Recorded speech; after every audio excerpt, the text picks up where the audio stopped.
Aujourd'hui, dimanche 13 mars, 10e jour du mois de Adar Bet. Vous remarquez que nous sommes à quelques jours d'une grande fête qu'on va essayer d'expliquer juste après. Ce Dvar Torah, Le'ilu Nishmat, Shlomo Aviumori Shlomo Ben Rika, ou Le'ilu Nishmat Fortuna Batsimi, ou Le'ilu Nishmat Moshe Azulay Ben Solika, ou Le'ilu Nishmat Sultana Najar, ou Le'ilu Nishmat Victor Yahya Amar. Dans cette semaine, mercredi, ce sera l'année.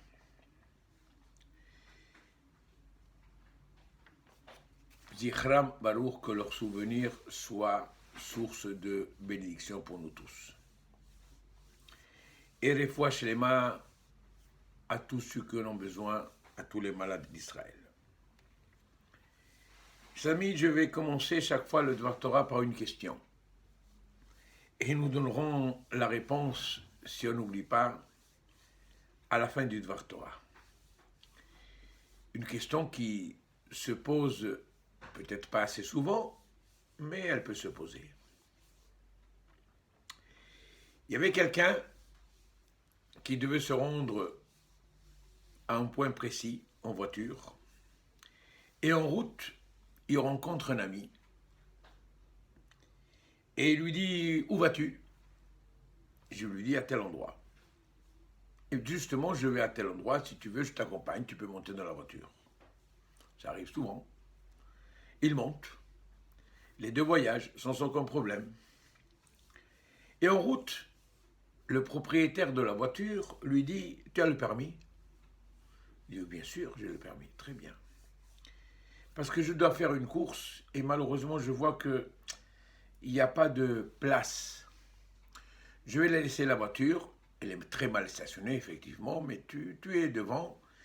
Et lorsque tu es juste devant, si la police arrive, puisque tu as le permis, tu peux la déplacer. » Il lui dit « Pas de problème, va faire ta course. » Le propriétaire de la voiture va faire la course. Il a laissé donc son ami dans la voiture. Son ami regarde la montre et il voit que bientôt le coucher du soleil. Et en face, il y a une synagogue. La voiture est très mal stationnée, mais lui est dedans, donc il n'y a pas de problème. Il se dit, je vais rater Mincha. Je vois qu'il n'y a pas de policier à droite et à gauche. Il sort de la voiture, il va faire Mincha, et au retour de Mincha, il trouve un PV assez salé dans le pare-brise. Problème. La question est la suivante, qui doit payer ce PV? Le propriétaire de la voiture, qui a au départ mal garé la voiture, ou bien la personne qui l'accompagnait? Réfléchissons, et juste après le cours d'aujourd'hui, je essaierai de donner donc la réponse si je n'oublie pas. Mes chers amis, comme je vous ai dit au départ, il y a une fête importante qui est Pourim, qui s'approche. Ce sera cette année jeudi, mercredi soir, jeudi.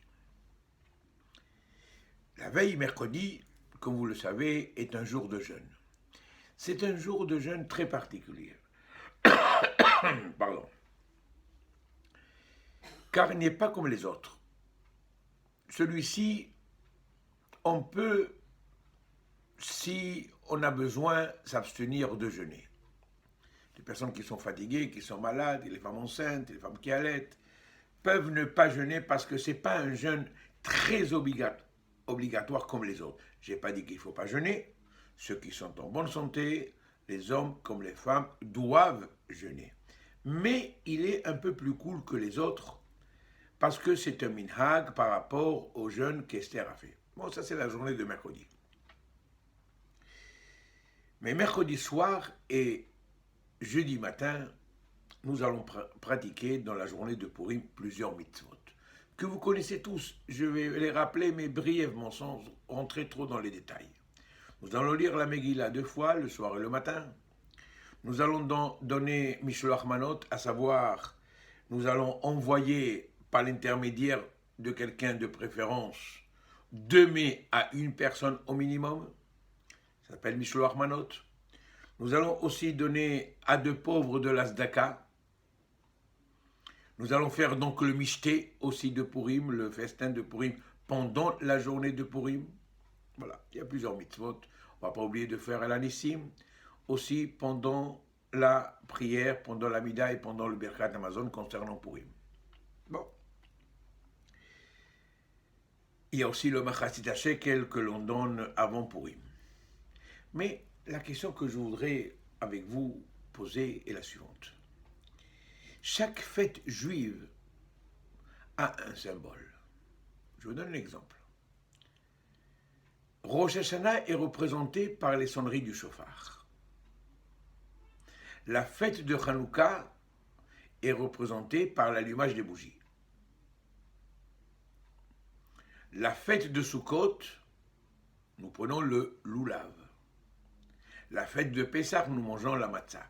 Vous voyez bien que dans chaque fête juive, il y a un symbole particulier. Or, ce symbole, qui est la marque de la fête, si je dis matzah, automatiquement vous allez me dire Pessah. Si je dis shofar, vous allez me dire automatiquement Rosh Hashanah. Ce sont les mitzvot de la fête, ou la mitzvah de la fête. Mais ces mitzvot ne se font qu'une seule fois pendant la fête, ou le soir, ou le matin.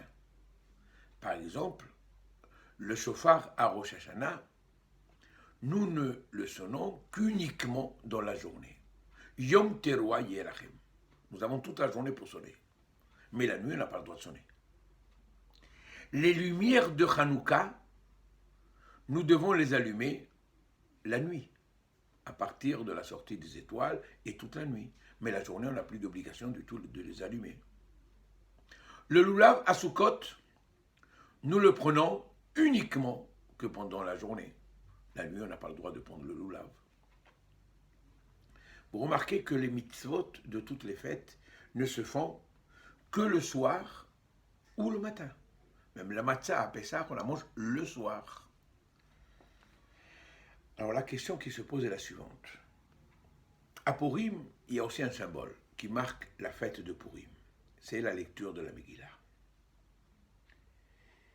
que nous devons écouter attentivement chaque mot tout au long de la lecture, et que les hommes comme les femmes ont l'obligation d'écouter.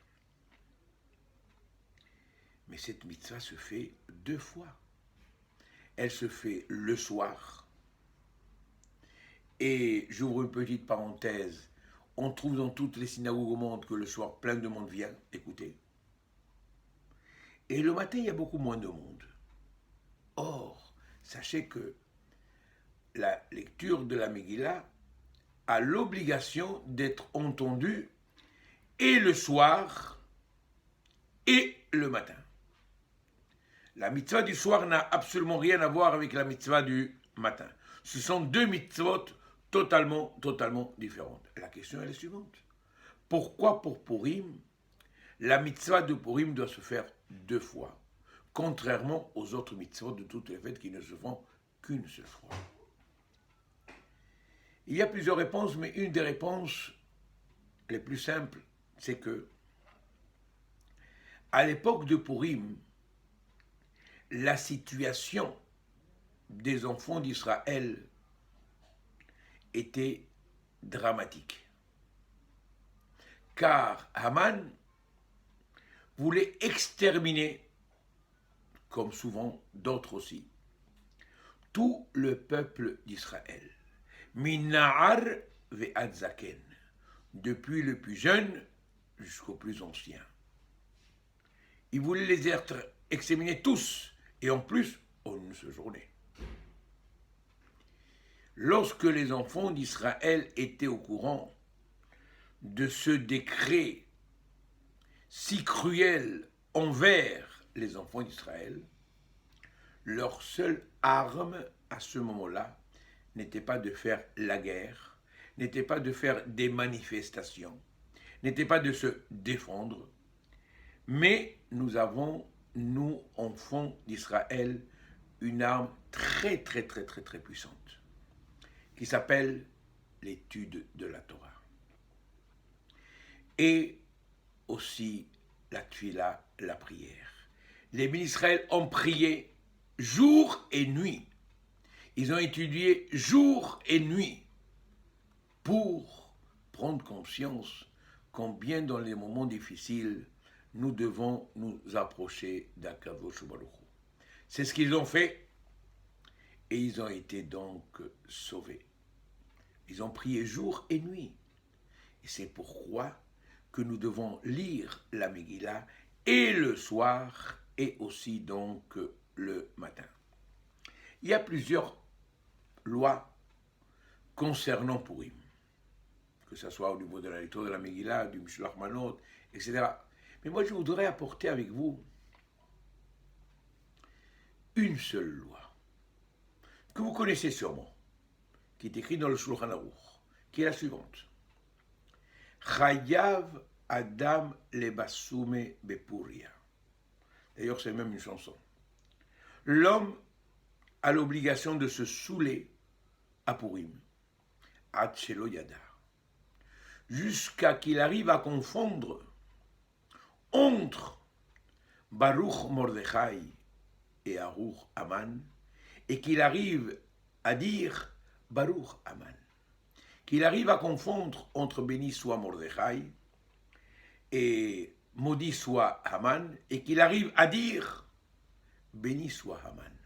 Tiens, comment est-ce possible que la halakha nous demande de boire au point de confondre et au point d'applaudir ce qu'a voulu faire Haman envers les enfants d'Israël? Mais il a voulu nous exterminer. Nous ne pouvons pas du tout oublier ce qu'il a voulu nous faire. Donc, au contraire, il a été cruel envers nous. Nous ne pourrons jamais lui dire « bravo ce que tu as fait ». Eh bien non. Détrompons-nous. C'est vrai que lorsque nous voyons de l'extérieur, Haman a été cruel, mais lorsque l'on réfléchit un tout petit peu, c'est grâce à lui ou à cause de lui que nous, enfants d'Israël, nous avons pris conscience de notre devoir de juifs, de Ben Israël, et de nous approcher de Akadosh Baruch Hu. Malheureusement, très souvent, on a besoin qu'on nous secoue, qu'on nous aide à réfléchir. C'est ce qu'il a fait donc Haman.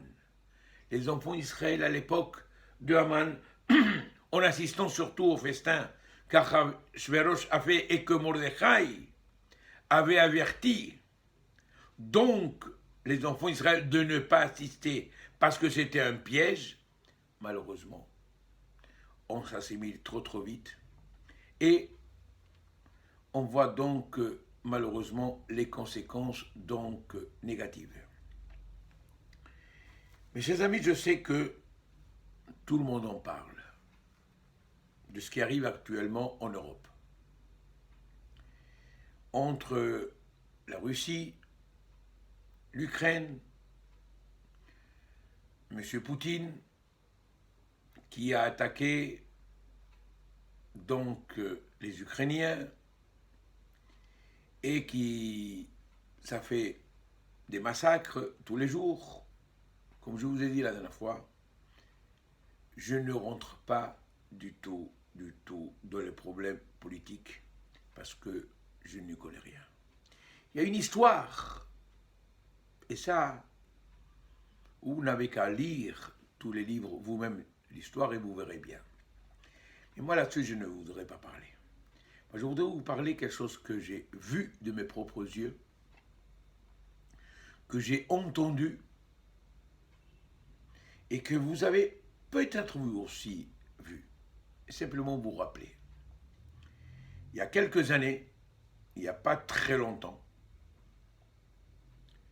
évidemment, bien avant cette guerre, il y a quelques années, Rishon LeZion, le grand rabbin d'Israël, Rav Yitzhak Yosef, le fils de Rav Ovadia Yosef, s'est rendu en Russie. Et il a été donc accueilli par M. Poutine. Et ils ont discuté de choses et d'autres. Et pendant la discussion, M. Poutine a posé une question à Rav Yitzhak Yosef. Il lui a dit, Monsieur le grand rabbin, pouvez-vous m'expliquer, pouvez-vous me donner une réponse? Comment se fait-il que des grands empires, comme la Grèce ancienne, la Phénicie, la Mésopotamie, les Romains de l'époque, des grandes puissances de l'époque, n'existent plus aujourd'hui. Et certains même pas dans les cartes. Parce qu'ils ont eu, à travers leur histoire, quelques défaites. Alors que vous, les Juifs, pratiquement depuis votre existence,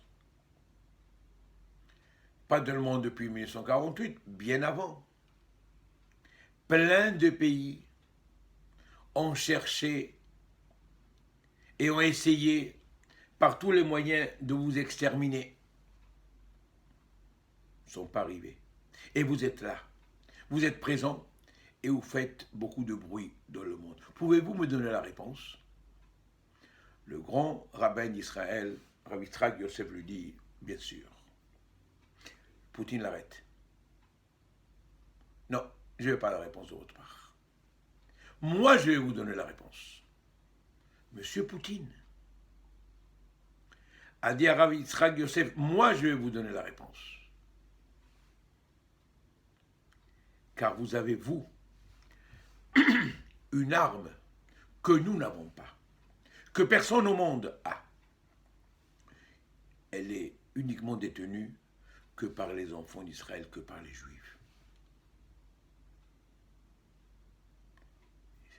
Rav Yitzhak Yosef était un peu étonné. De quelle arme s'agit-il? Il va en parler du nucléaire. Du quoi? Non. Vous avez la Torah. Vous avez l'étude de la Torah. Vous avez la prière, la tfila. Comme ça lui dit M. Poutine. Et vous avez les Talmidei Chachamim à travers le monde qui vous aident à vous conduire dans le bon sens. Lorsque Rav Yitzhak Yosef il a entendu des paroles pareilles, il lui dit, c'était ma réponse aussi. C'était ma réponse aussi. Et c'est ce que nous voyons dans Bereshit, dans la paracha de Bereshit. Lorsque Yitzhak s'adresse donc à Yaakov, Hakol kol Yaakov, vehayadayim yedei Esav. Yaakov, pour réussir, il faut savoir que ce soit la voie de l'étude ou que ce soit la voie de la prière. Yadaim yedei Esav. Esav, les nations du monde, ils ont d'autres armes, les mains et les armes conventionnelles que nous appelons aujourd'hui, et malheureusement d'autres aussi. C'est ça toute notre puissance, c'est toute notre force, et c'est ce qui a pu nous sauver à travers toutes les périodes, et surtout pendant les périodes difficiles que nous avons donc traversées. Mes chers amis, nous venons d'entamer, Shabbat dernier, nous venons d'entamer la paracha de Vayikra. C'est un livre très très difficile. C'est un livre qui est consacré pratiquement au sacrifice que les enfants d'Israël devaient faire pour X raisons. Je vous dis, pas énormément de monde connaissent le contenu de ce livre de Vaïkra, tellement c'est un sujet très difficile. Par contre, celui qui commence à étudier ce livre, ce sont les petits-enfants, comme le petit Aleph qui est écrit en petit. Pourquoi? Car les enfants sont purs, n'ont jamais goûté au péché, et eux peuvent se donner à l'étude de la pureté qui sont donc les sacrifices. Il y a un midrash qui dit, et c'est terrible ce midrash, dit Akadosh Baruch Hu s'adresse à Moshe Rabbeinu par rapport à un passage qui dit Adam ki yakriv mikem, l'homme qui offrira donc un sacrifice. Adam velo Moshe. L'homme peut offrir un sacrifice. Adam velo Moshe et pas Moshe. Dieu dit à Moshe Rabbeinu, je n'ai pas du tout besoin de tes sacrifices. Je ne veux pas que tu m'offres quoi que ce soit. Miskin Moshe. Qu'est-ce qu'il a fait de grave pour que Akadosh lui refuse qu'il offre un sacrifice quelconque? Lorsque quelqu'un offre un sacrifice, que ce soit un sacrifice qui s'appelle khatat, lorsque nous faisons une faute involontaire, il a ce qu'on appelle schar khatat beyado. Il a la récompense d'avoir apporté ce korban, ce sacrifice. Pareil pour les autres sacrifices. Quand on les offre, on a la récompense de l'avoir. Mais Akadosh Baruch Hu dit à Moshe Rabbeinu, non, je ne veux pas de tes sacrifices. Je ne veux pas du tout que tu t'amuses à m'apporter quoi que ce soit. Pourquoi? Parce que la Gemara, dans Sanhedrin, Daf Mem Gimel, page 43, nous dit,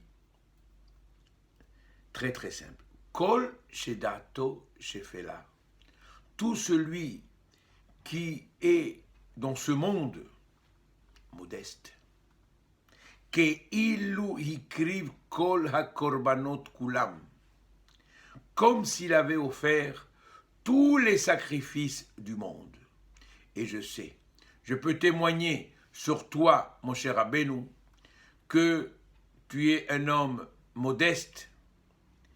Par conséquent, c'est comme si tu m'avais offert tous les sacrifices du monde entier. Et c'est pourquoi le Midrash dit, je n'ai pas besoin de tes sacrifices. Ta modestie donc me suffit.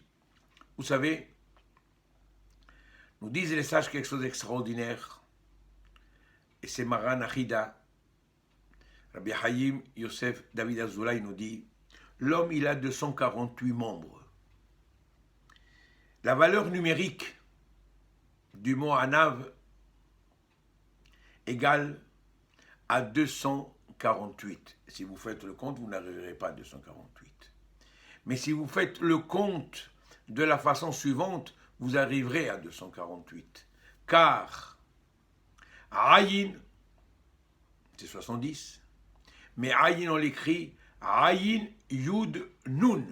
3 lettres. Ayin 70, Yud 10, Nun donc 50. Nun Anav, après il y a le Nun. Nun on l'écrit Nun Vav Nun. Et le Vav à la fin, c'est Vav Vav. Si vous faites le calcul de toutes ces lettres, vous arriverez donc à 248. Nous dit Rabbi Haïm David Azoulay ici, l'homme veut être en bonne santé, et ça c'est la plus grande ségoula. Si vous voulez être en bonne santé, toujours, ne jamais vous présenter devant un médecin, ne jamais prendre un médicament, et bon, il faut faire comme Moshe Rabbeinu, être modeste. Ça vaut la peine.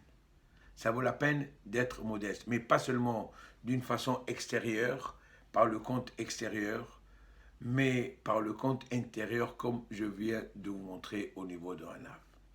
Je voudrais conclure, sans oublier, la réponse à la question que j'ai posée au départ. Effectivement, qui doit donc payer les frais ou le PV? Le propriétaire, c'est vrai qu'il a fait au départ une erreur en stationnant d'une façon interdite. Mais, il a dit au monsieur qui l'accompagnait, prends la voiture, tu es donc un chômeur et tu dois donc surveiller. C'est lui qui a eu une négligence de sortir de la voiture, de laisser la voiture toute seule pendant un certain moment. C'est vrai qu'il est parti faire mincha, c'est vrai, mais il n'aurait pas dû. C'est lui donc qui a eu la négligence, et c'est donc à cause de cette négligence que nous appelons en hébreu péchia, et tous les shomrim, tous les gardiens, peu importe que ce soit un shomer chinam, shomer sachar ou un shoel ou autre, à cause de la péchia, nous sommes tous donc responsables. Donc c'est lui qui est responsable donc de payer donc cette amende. J'espère qu'il voudra donc la payer parce que la voiture est au nom du propriétaire. En tout cas, je souhaite à vous tous Purim Sameach et sachez que Purim c'est comme Kippour. Kippourim. Vous voyez, c'est une très grande valeur. De même qu'à Kippour, nous prions toute la journée. Nous ouvrons les livres. Sachez que les Chachamim nous disent qu'à Purim, c'est exactement pareil. Les cieux sont ouverts. À ce moment-là, prions, faisons des vœux, essayons de faire Teshuvah, essayons de nous approcher d'Hachem. Et Akadosh Hu nous comblera de toutes ces berachot. Shabbat Shalom et Purim Sameach.